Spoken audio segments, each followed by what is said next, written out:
The media has been fear-mongering over Ebola in a way that's unparalleled, in my opinion, since maybe the Saddam Hussein fear-mongering in the early 2000s. So I'm going to prove to you in a second that Americans are flat out scared of the wrong things.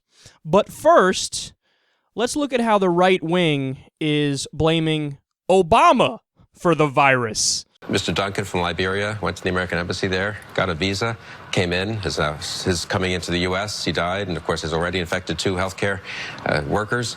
Was that a sensible thing? Shouldn't we cut off giving visas to people who are tourists, basically, visiting their girlfriend from Liberia? It's a pretty easy criticism to make of the Obama administration's response so far. And in a way, President Obama has legitimized that criticism by saying, now he's putting out stories that he's very upset with how his administration has responded. There's a new Ebola czar. So I think it does hurt Democrats who want to make the case that the Obama administration's on top of everything. You know, and Tavis, we have seen, I think we have a graphic of it right here, those people turning the Obama 2012 campaign slogan to Ebola. Yeah. And it's clearly this is becoming a huge issue right now. And you do see the Democrats, they say here the party isolates the president for the election, Democrats walking away from the president on this travel ban issue. Okay, I cannot express in strong enough terms how ridiculous that is. It's a virus. How are you going to blame the president for a virus? And also, whatever happened to the idea of just listening to the experts? If the CDC and the NIH and the researchers and the doctors and the scientists all say X, why should I listen to Bill Kristol when he says something else? Meanwhile, Bill Kristol has a history of being wrong about everything ever. Doesn't make any sense. That makes absolutely no sense. So Tavis Smiley, for the record, he went on there to just rip apart all their ideas.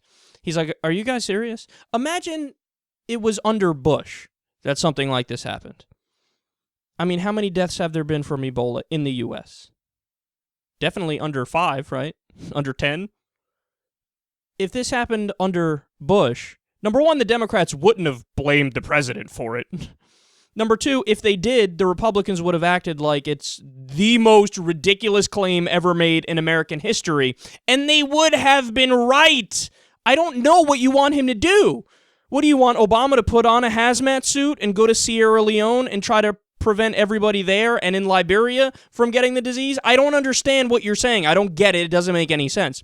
And for this to be a campaign issue that the Republicans are proudly trotting out, like to put the Obama bumper sticker with Ebola, I mean, it just shows you that their mindset is as simple as, if anything goes wrong in the country while he's president, it's clearly his fault.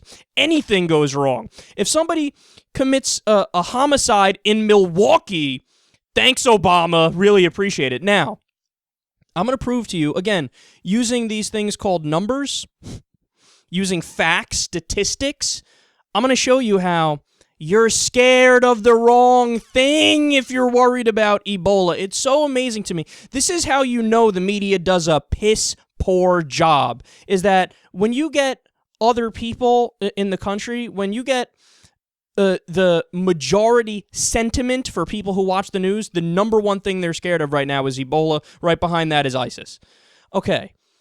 But there are other things in the world that are much more likely to kill you. It's a fact. Again, it's just in the numbers. So, for example, 23,000 people die every year from the flu in the U.S. That's the more conservative number, too, might I add, because another number is about 32,000 or thereabouts.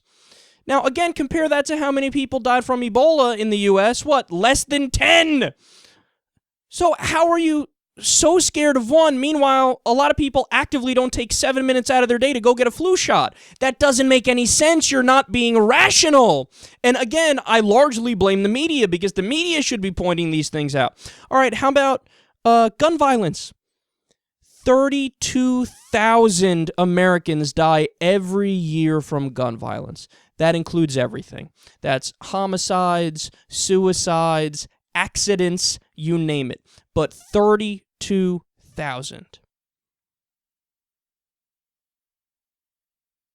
That's barely even discussed anymore.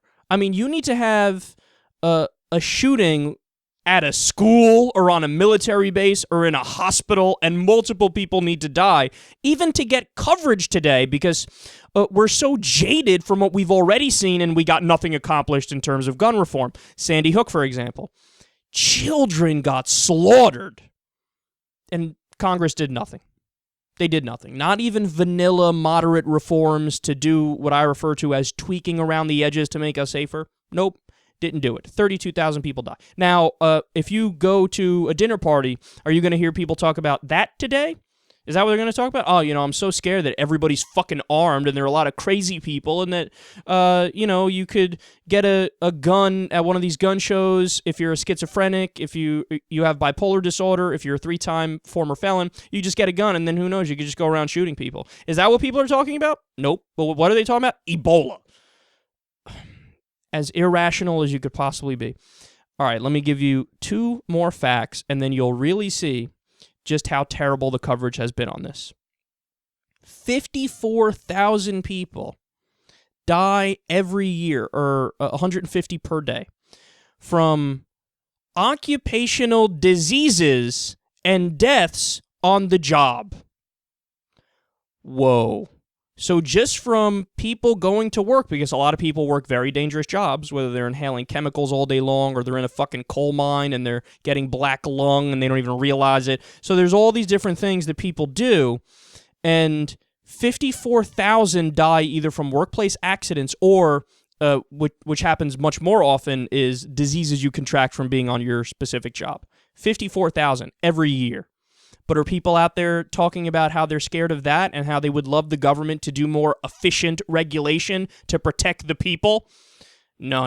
They're talking about Ebola. And finally, 443,000 people die every year from tobacco. Now, you have a right to put in your body whatever you want to put in your body, as long as you're not hurting anybody else. You have a right to kill yourself in that way if you want to, and I'm not coming to take that right away. But the reality is, if you're smoking a cigarette, that is way deadlier than Ebola. 443,000 every year die from smoking-related illnesses. So, what have we learned about the media in the U.S. and the people of the U.S.? Well, other than the fact that the media and the Republicans are just going to blame Obama for everything, including a virus, we also learned that, factually speaking, they're scared of the wrong things.